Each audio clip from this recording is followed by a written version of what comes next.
Teyleks' senses roared with the lingering echoes of chaos, the screams, the flash of steel, and the sudden, explosive psychic detonation that had torn through the narrow alley in Titan.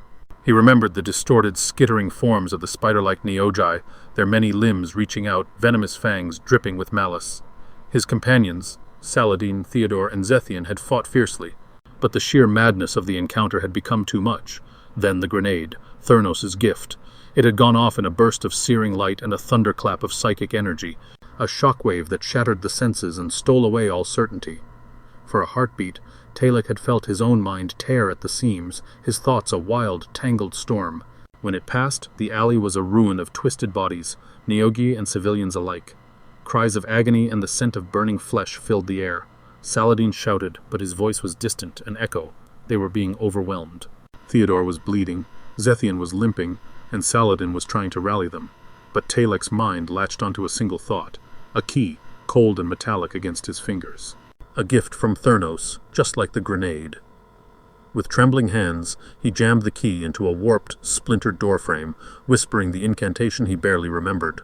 A light flared. The door twisted, shimmered, and then he was through, stumbling forward. But now there was only cold. Teylek stood in a wasteland of frost and bone, the world around him a frozen void. The sky was a dull iron gray, and the wind howled like a chorus of mournful souls. The door behind him had sealed shut, becoming just another frost-rimmed, crumbling ruin, a relic lost to the ice. Panic gnawed at him. He tried the door again, yanking, kicking, slamming his metal fist against it. Nothing, not a flicker of the magic that had brought him here. He was alone. Ahead, the towering silhouette of the Tower of Bone loomed, a grotesque monolith that clawed at the sky. Its surface shimmered with the pale sheen of ancient bleached bones, a vast, living mausoleum that seemed to watch him with unseen eyes. Teylek's legs were already stiff, his servos creaking in the cold. His war-forged body was not immune to the touch of the elements. His metal limbs, enchanted though they were, began to grow sluggish. Frost clung to his joints, a thin, brittle layer that cracked with every step. He trudged to the base of the tower. Desperate, he pounded on the vast, bone-white surface, called out, demanded entry, but nothing answered. No voice, no faint whisper of magic, only the wind, biting and cruel. The sun was sinking now, bleeding pale light across the dead horizon. Shadows stretched long and empty. Bones littered the ground, skulls, ribs, femurs, all scattered as though some ancient massacre had left them strewn here. And in the growing darkness the cold became a predator, gnawing at him without mercy. Teylek's breath, merely a mechanical imitation, a memory of life, came in slow, labored rasps. His glowing eyes dimmed with each passing moment. Panic became a numbing dread. I can't, he whispered, the words stolen by the wind.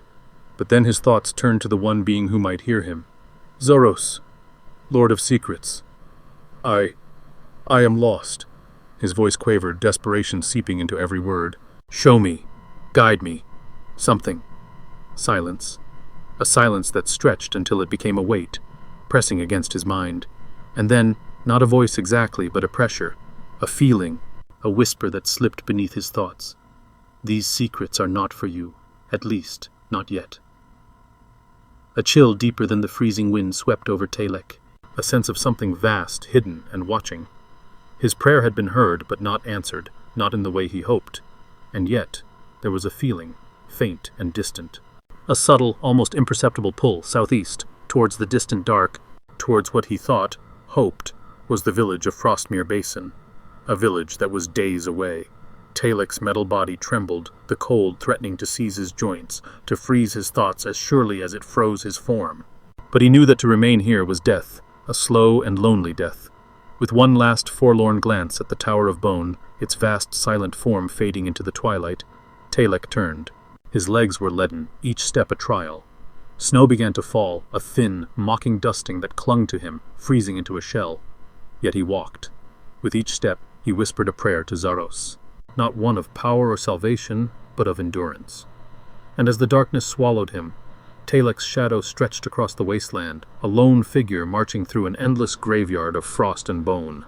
As he trudged onward, his numb fingers tightened around the key that had saved him, yet abandoned him here. His glowing eyes focused on it, and a cold, bitter realization twisted within him. The key's form had changed. Where once its head was adorned with a skull, an image of judgment and command, it now bore a different shape, a laughing face, twisted in cruel amusement. Thurnos. Teyleks' grip tightened, metal fingers creaking against the cold metal. "Trickster," he whispered, his voice lost to the wind.